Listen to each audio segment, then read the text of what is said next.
So, okay. Okay, so my name is Mula, and I'm 18, and I come from Minnesota. And today I'm going to talk about Paul. Raise your hand if you know Paul. You guys know Paul. I'm gonna talk about the story of Paul. Paul was an apostle of God. Paul served God, but before he was Paul, his name was Saul. Saul wasn't a good man. Saul killed Christians. And the story of Saul turning into Paul is an amazing story of God saving us. It's an amazing story of God's redemption, God's grace, and God's love for us. Because as humans, we fall short of God's glory. We sin and we look at Paul and we criticize him. We look at him and we're like, you kill Christians. You don't even deserve God. When we look at our own life, when we examine ourselves, we're just like that. The Bible says that you don't kill people with just a knife, a sword, a gun. You can kill people with your tongue. Because your tongue has the power of life and death. And we forget about it. When we talk to our children, when we curse them, that's you killing them. You can say these things and it might just seem like words, but words have the power of life and death. Life and death is on your tongues. But going back to Paul, so one day, before he was Paul, I'm going to call him Saul. Saul was walking, and he was on his way to Damascus. As Paul was on his way to Damascus, he was on his way to put people into jail, more people into jail, just because they had the Christian faith. He was in Jerusalem, and he was on his way to go. And on his way to go to Damascus, something happened. Does anybody know what happened? Does anybody know what happened? See the light. If you guys know what happened, somebody come and say it.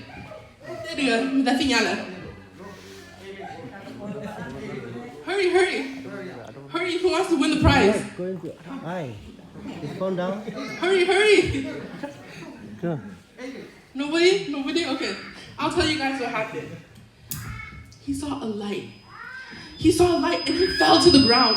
He didn't just fall regularly, but he fell. And when he fell, he couldn't see anymore. He was walking like this. But guess what? He heard the voice of God. He heard the voice of God speaking to him when he fell. He couldn't even handle it because the light was too bright. Hallelujah. Amen. Praise the Lord.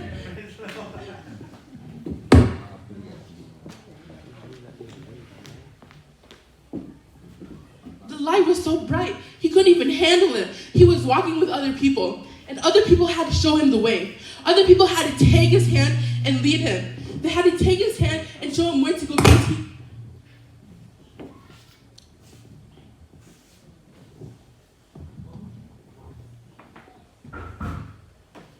because he didn't know where to go next. He was walking like a blind person after he got up.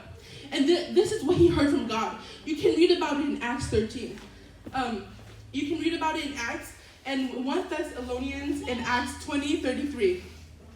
But this talks about Paul's life as well, and talks about what Paul did in his life and what Paul did in his life. And when he fell to the ground in Acts 22:11 says he couldn't see anymore, and his companions had to lead him to Damascus because the light made him blind. The light made him blind, and he immediately fell to the ground. And he said, this is what God said to Saul. Saul, why do you persecute me? And those words changed him. Just hearing those words, Saul, why do you persecute me? Why do you kill me? Why? He heard those words, and he couldn't see. And he went on his way, and Ananias came. Ananias came, and he said, brother, receive your sight. Just those words in that moment, in the snap of a finger, he could see. Because that's how amazing God is. God's not a second early, God is not late, but his timing is perfect. When you accept him into your heart, he works miraculously. He works in that exact moment. Not a second late, not a second earlier. That's how amazing God is. He's never late. He's never early.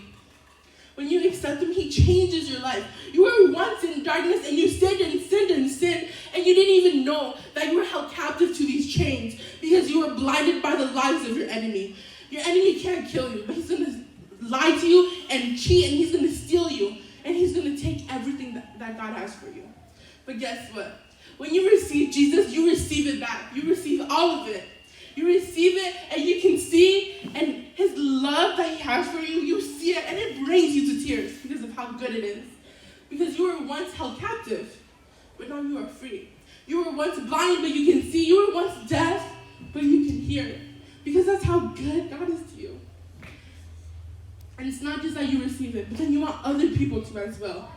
And then Paul, he went on to tell other people. He stood up in the crowd, and he said, brothers and sisters, listen to me. I want to tell you guys of what God did to me. I was killing people. Even the counselor and the priest, they can testify of that. I'm not just coming here and telling you lies, but I have a testimony to tell you that I killed Christians, that I used to persecute the one who I serve now. I used to persecute them, but now I serve him because he is not a God who's dead, but he is a God who listens and who hears and who's alive. Amen? Amen. God is good. All the time. All the time. God is good. Amen, amen. And the moral of the story is, God chooses you. He chose you from your mother's womb. Whatever chains you're held captive by, whether it's depression, anxiety, life, worries, whatever it is, guess what? Sometimes you don't choose your battle, but your battle chooses you. You don't choose to have these things, but you're born into it. You're born into a broken family. You didn't choose that because you couldn't choose your mom and dad. You're born into anger and depression, anxiety, because everything in life is pushing you down. It's weighing on your shoulders. But God is good, and he wants to free you from these things.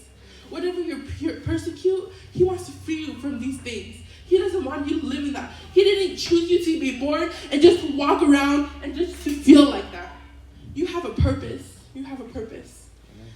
You have a purpose, and you're important. You're very important, and sometimes you don't get told that enough, but you are. And God's love for you is going to redeem you. It's going to save you, just like how it did Paul. If Paul can be saved, you can too. And I want to encourage my brothers and sisters who got baptized today. You guys are going to face spiritual battles. And that's not a surprise, because spiritual battles are all around us. You're going to have to face spiritual battles with your spirit, because guess what? The devil, he sees you. He sees that the Holy Spirit is inside of you, and he's going to come to attack you because you are a child of God, and he sees that you are a threat. The enemy doesn't come to attack you if he doesn't see that you're a threat. He sees you as a threat, so he's going to come and attack you because to him, you're a big enemy to him. You're a big enemy to him because guess what? You're breaking down his kingdom. You're breaking down the walls of hell, and you're going to set the chains of people free. You are not just a regular person anymore. You are a child of God. You're walking with authority and freedom. Walk in that authority, walk in that freedom, and walk in your testimony, because these are what's going to change people. Your testimony is going to change the lives of so many people. You guys have no idea. Okay? I'm going to end out in prayer. Dear Heavenly Father,